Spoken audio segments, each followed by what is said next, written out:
8 বছরের ইরাক ছিল চঞ্চল আর কৌতূহলী। সে তার মা বাবার সঙ্গে নতুন ফ্ল্যাটে উঠেছে। পুরনো দালান, মোটা মোটা পিলার, বড় বড় জানালা, সব মিলিয়ে জায়গাটা বেশ অদ্ভুত লাগছিল তার।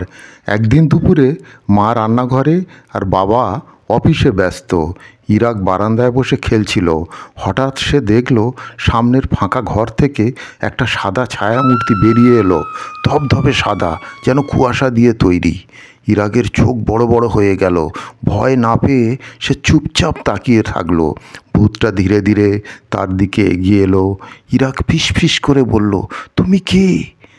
ভূতটা মৃদু হেসে বলল, আমি এই বাড়ির পুরনো বাসিন্দা, তোমার সঙ্গে একটু গল্প করতে এলাম। ইরাকের ভয় কেটে গেল। সে ভাবল, ভূত যদি গল্প করতে চায় তাহলে মন্দ কি? সে বলল, তুমি কি করে ভূত হলে?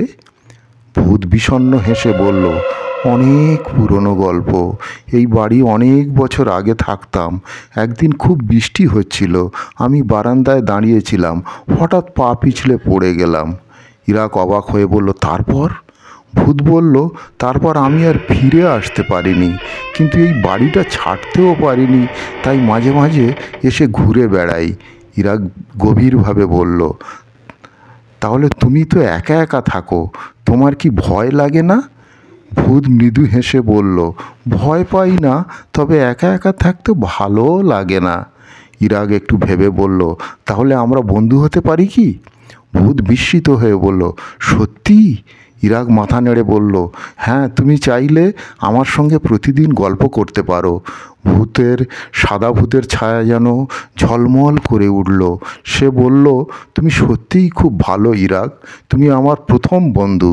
সেই থেকে ইরাক এক অদ্ভুত বন্ধু পেল, একটা সাদা ভূত, যে কেবল তার সঙ্গেই গল্প করত আর কাউকে দেখা দিত না।